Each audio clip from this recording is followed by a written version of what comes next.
All right, listen up. You think you can understand Japanese just by looking at the characters? If you think that, you're already failing. That's a common trap, and it's where the undisciplined fall. So, for those of you sitting there smug, thinking, I get it, let me be clear. You probably only understand half of it, if that. Judging a Japanese word by its appearance is a fatal mistake. Japanese is not a language you can conquer by sight alone. Today, I'm going to drill you on 6 examples that will prove how little you know. I expect your full attention. We will use skits to demonstrate. Pay attention. Our first word is a perfect example of this battlefield. The word is tekito. Now listen to this exchange. Clean the room. Tekito. Are you sure? Are you really telling me to do it like that? No, I mean, do it the optimal way. Understood. So doing it carelessly would be incorrect? So this presents a problem you must solve. Why does this single word, tekito, seem to have completely opposite meanings? Let's dissect the intelligence. Look here. This word has 2 contradictory operational meanings. One is careless or sloppy. The other is appropriate or just right.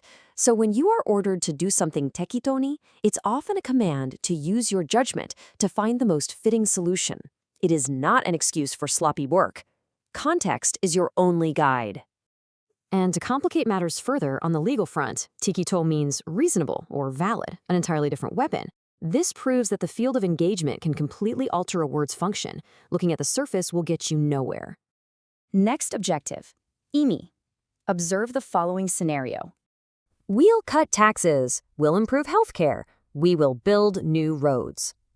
And what is the imi of all that?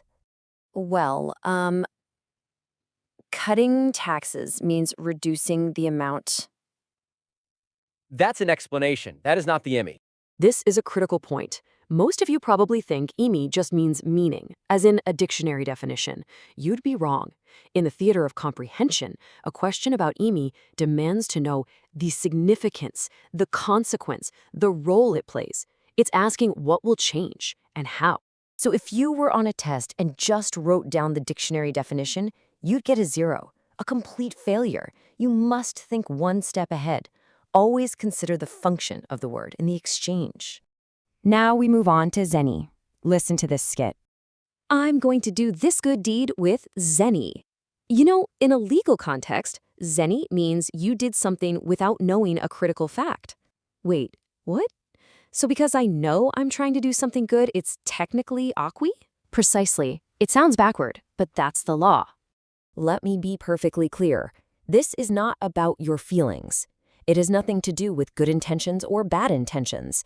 It is a technical designation based purely on the presence or absence of knowledge. You see the character for good and you assume goodwill, a foolish assumption. The legal context strips it of all emotion. Next, the very name of the country itself, Nihon or Nippon. Listen. Does it really matter if I say Nihon or Nippon? In certain situations, absolutely. The national soccer team is Nippon Daiho, never Nihon. And there you have it.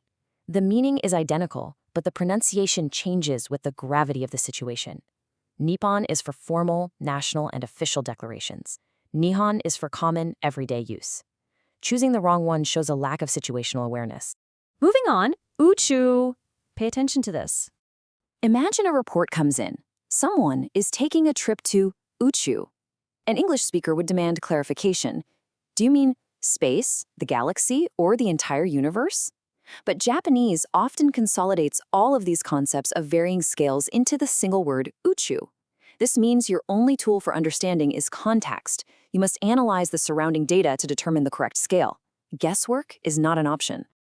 Our final word for today is inu. This is the last skit. Focus. You will become my inu. What?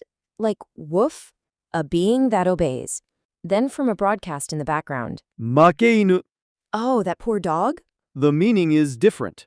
Exactly. Inu isn't just an animal. It can mean shimobe, a follower, a servant.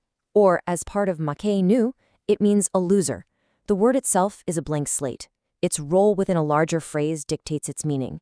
This is a fundamental characteristic of the Japanese language. So, this is your debriefing. the core lesson of this operation. In Japanese, a word's meaning is fluid, tactical. It changes not based on its form, but on its context, the field of battle, and the specific situation. Because of this reality, just memorizing vocabulary lists is a completely useless strategy. It will not lead to victory.